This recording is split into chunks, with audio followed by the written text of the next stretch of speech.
कि अब ये फांसी के फंदे पे आ गए। अब देखें मेहदी काज़मी साहब जो है वो कानून के मुताबिक चल रहे हैं और अदालत में जैसे कि आपको पता है ये केस चल रहा है और कानून के मुताबिक ही जो है इस केस का फ़ैसला होगा और जो है मेहदी काज़मी साहब उसी को फॉलो करेंगे। तो मेहदी काज़मी साहब जो है उनकी माफ़ी तलाफ़ियों को जो है वो कोई अहमियत नहीं दे रहे और ना उनको जो है माफ़ करने के हक़ में। इन्होंने कहा है कि मेरी जो पूरी इज़्ज़त है वो दुनिया के सामने जो है वो इन यूट्यूबर्स ने बैठ के जिस तरीके से नीलाम की है, मेरी बच्ची की इज़्ज़त को चला गया है। अब मैं जो है इसका फ़ैसला जो है वो अदलिया पे छोड़ता हूँ, अदालत पे छोड़ता हूँ। अदालत जो है वो बेहतर इंसाफ कर सकेगी। और अब जिस तरीके से अब ये लोग माफ़िया मांग रहे हैं, अब तो आप खुद देख रहे हैं कि सकलैन के हर तरफ से जो है अब गहरे तंग हो गए हैं। अब इनके यूट्यूब चैनल्स के लिए भी देखें आपने पाबंदियाँ लग गई थी, उसके लिए भी जो है साइबर क्राइम में राब्ते किए गए। अब इनके यूट्यूब चैनल्स पे भी जो है वो अब इनको हर तरीके से जो है वो घेरा तंग नज़र आ रहा है और फांसी के फंदे पे लटकते जो है ये पूरा गैंग जो है नज़र आ रहा है। अब जो है इनको समझ आ गई है कि अब बचने का कोई रास्ता नहीं है। अब जो है माफ़ी सुलहनामा करके ही जो है बचा जा सकता है। और उसके अलावा मैं आपको बताता चलूँ कि देखो सकलैन के इसमें ज़हीर अपना शब्बीर और उसकी वालदा नूर बीबी, इनकी सरकारी नौकरी, इनको ये भी जो है वो लग रहा है कि अब हमारी सरकारी नौकरी भी जो है वो ख़तरे में आ गई है, हमारी नौकरियां भी जाएंगी।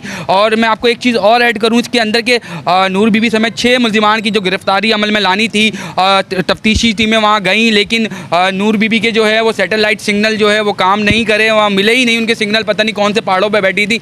लेकिन अब जो है एहसास इदारे बता रहे हैं कि नूर बीबी के भी जो है अब सिग्नल आने लग गए हैं, वो भी पहाड़ों से अब नीचे आ गई हैं और जो है उनकी भी लोकेशन अब ट्रेस की जा रही है। और एहसास इदारे इस पर भी काम कर रहे हैं कि नूर बीबी अब कहाँ है। जब पहाड़ों पे बैठी थी, जब सिग्नल नहीं आ रहे थे, तफ्तीशी टीमें जो हैं वो वापसी जो है खाली याद आई हैं सकलैन, और उसके बाद जो है वो सिग्नल आना शुरू हो गए नूर बीबी के। नूर बीबी किसी कच्चे आबादी के अंदर कहीं बैठी हुई हैं।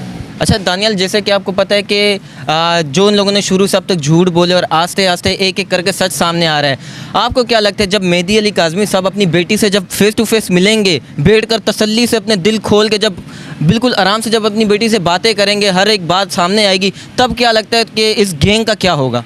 देखो सकलैन, ये तो बिल्कुल आपने ये बात जो है वो हकीकत की। देखें अगर अदालत में इंसाफ मिलता है और ये बच्ची घर आती है तो पहली प्रोवाइटी जो हमारी मेहदी काज़मी साहब से बात हुई थी, उन्होंने कहा था कि मेरी बेटी वो फर्स्ट डे से जो 4 महीने पहले जो मेरी बेटी थी वैसी मेरे लिए जो है मेरी बेटी रहेगी और उस पर कोई ऐसी बात ना उससे हम करेंगे, ऐसा लगेगा जैसे वो सो के उठी है। लेकिन उस दौरान अगर बच्ची ने अपने बाप के देखें वाल पेरेंट्स जो हैं वो अपनी बेटी को जो है वो छोटे से इतना बड़ा करते हैं। अब बेटी जो है अगर अपने पेरेंट्स के आगे सारी चीज़ें अगर खोल देगी, वहाँ क्या हुआ और क्या होने जा रहा था, हर चीज़ अगर राज जो है वो फाश कर देगी, तो ये सारे जो है वो सूली के फंदे पे लटकते जो है नज़र आ रहे हैं। जैसे कि आपने वीडियो भी देखी मेहदी अली काज़मी साहब की और दानियाल की भी आपने सारी बातें सुनी, दानियाल ने भी अपना मौक़िफ़ दिया। अब जैसा कि आपको पता है कि ये माफ़िया मांगने पर आ गए, क्या वजह है इनकी? जो जैसा कि आप सबको पता है कि जो इसका भाई शब्बीर और उसकी जो वालदा नूर बीबी है, इनकी सरकारी नौकरी जाने के ख़तरे में और इनको फांसी के फंदे नज़र आ रहे हैं। और जैसे कि ये माफ़िया और जो अदाकारा यूट्यूबर खातून है वो भी माफ़ी नामे भेज रही है और माफ़ी तलाफ़ी कर अपने घुटने टेक रहे, गिड़गिड़ा रहे हैं कि बच्चों